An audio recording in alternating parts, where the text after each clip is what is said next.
In China, if you travel around and you see this double happiness symbol, that means that people are having a wedding and they use this to decorate the doors and windows. You can go ahead and knock on the doors and you will get candies. So this is double happiness.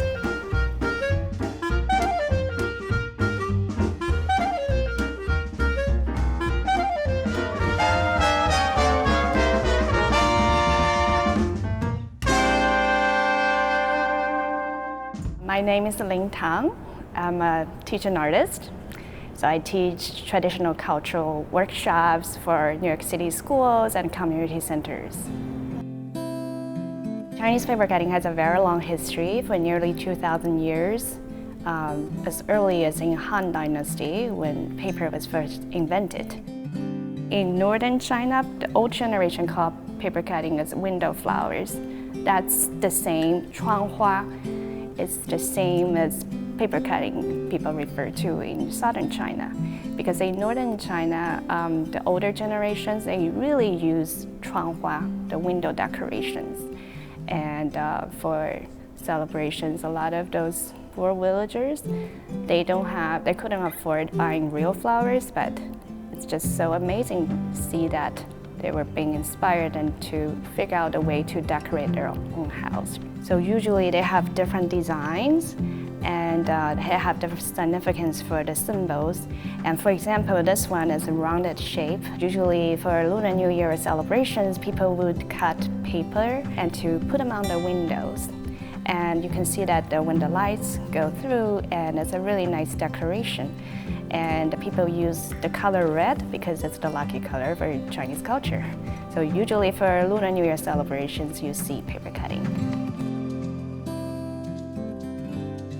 I started to do paper cutting when I was little. I actually never learned, but I just learned by watching my mom because she's a paper cutting artist and she's a folklorist. So she's really interested in making this special art. So I often just sitting there watching my mom and how she's making the very detailed and exquisite, detailed art. So I was so into it. So I started making paper cutting since little. I think she learned from my grandma. And I think it's really a family tradition, especially for my family. But usually in China, the tradition carries on from generation for generation. And also my mom, often she would go to do field studies to the countrysides, and she would also take me to the remote villages in China. So I think she learned from the people living in the village. There are certain rules you have to follow when you practice paper cutting, how to cut and how to hold the scissors in a special way, and how to carry the scissors, the movements. Sometimes you move the scissors and sometimes you move the paper, it's easier. So that's the traditional rules and just easier for you to do your artwork. But on the other hand, my mom was also giving me such freedom and to create. So for my work, so it's probably a little bit different from the traditional ways. I also made a very cute cartoonish, so I made a panda bears and also made other creations. So I think it's important to know the tradition, but on the other hand, so how the new generation, what they're thinking. So my mom was really encouraging and for me to create something based on the tradition. It takes time to practice. So when you are doing the paper cutting, it's almost like a meditation. I think the process is more important than the final products. And also we say that there's no two flowers are the same. So it's same for the paper cutting. Even you are making the same patterns, but they never look exactly the same. So, which is very interesting for educating the younger generation. They can follow the patterns, so they can follow my instructions, but I also encourage them to be creative.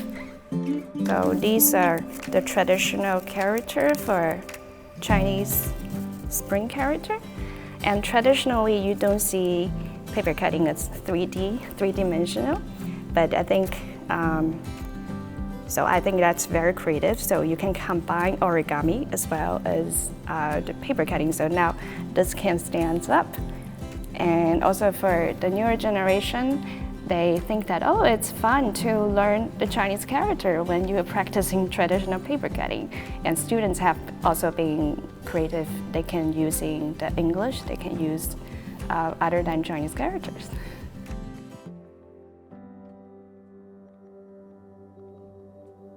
I think it's also my way to pay respects to my family tradition, to carry it on. Especially after coming to the United States, I realized how important it is for us to keep the cultural heritage and keeping the culture by practicing the culture.